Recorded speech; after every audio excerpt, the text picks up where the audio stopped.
القانتات والصادقين والصادقات والصابرين والصابرات والخاشعين والخاشعات. السلام عليكم ورحمة الله وبركاته. பொறாமைங்கிறது ஒரு சில பேருக்கு ரொம்ப கடுமையான முறையில் இருக்கும். ஒரு சில பேருக்கு சொன்னா புரிஞ்சுக்கிடுவாங்க, ஒரு சில பேருக்கு என்ன சொன்னாலும் புரிய மாட்டாங்க. அப்படி ஒரு கொடூரமான பொறாமை இருக்கு. அதாவது அல்லாஹ்வுடைய தூதர் சொல்லிக்கிறாங்க, முகமதுடைய உயிர் யார் கைவசம் உள்ளதோ அவன் மீது சத்தியமாக பொறாமையை விற்றவர்கள் வெற்றி பெறுவார். பொறாமைங்கிறது அழிச்சிடக்கூடியது. அதாவது முடிய வலிச்சு போட்ட மாதிரி இஸ்லாத்திலிருந்தே விலைக்கு வலிச்சு விடக்கூடிய ஒரு கொடூரமான ஒரு செயல் பொறாமைங்கிறது. அல்லாஹ் தஆலா படைச்ச படைப்பு முதல் கொலைங்கிறது ஆதமுடைய மக்கள்ல 2 பேர் அல்லாஹ்வுக்காக செய்த ஒரு காரியம்,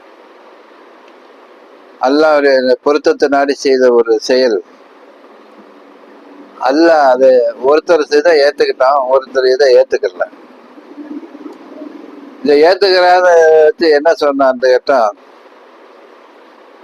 நீ செஞ்சது அமல அல்லாஹ் ஏத்துக்கிட்டான், நான் செஞ்சதை ஏத்துக்கிறல, அதனால நான் உன்னை கொலை செய்ய போறேன் அப்படின்னு சொல்லி. அப்போ அவருடைய சகோதரர் சொல்றாரு, என் மீது உன்னுடைய கை நீண்டாலும் உன் மீது என்னுடைய கை நீளாது. என்னுடைய பாவத்தையும் உன்னுடைய பாவத்தையும் சுமந்தவனாக மறுமையில நீ வருவா அப்படின்னு சொல்லி அவருடைய சகோதரர் சொல்லிக்கிறார்.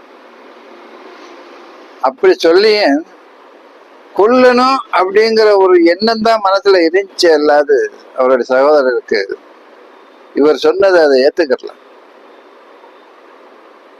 கொலை செஞ்சிட்டார்.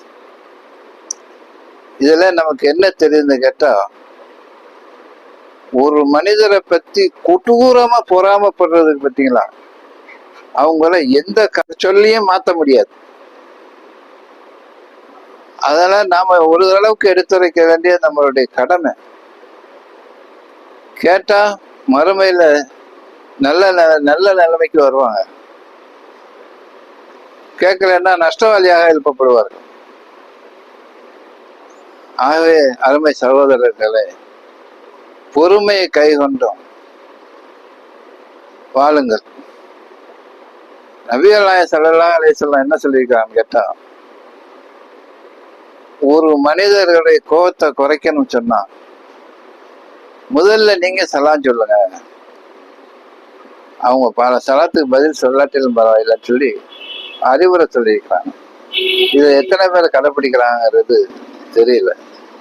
நாம யார் மேலையும் கோவப்படாம அவர்கள் செஞ்ச செயல்களை நேரடியா மன்னிப்பு கேட்காட்டிலும் அல்லாட்ட மன்னிப்பு கேட்டு அவர்களை மன்னிக்கக்கூடியவர்களா நம்ம இருந்தோம் சொன்னா மறுமையில நமக்கு ரப்புல் ஆலமீன் அதிகப்படியான நன்மைகளை தர காத்திருக்கணும்.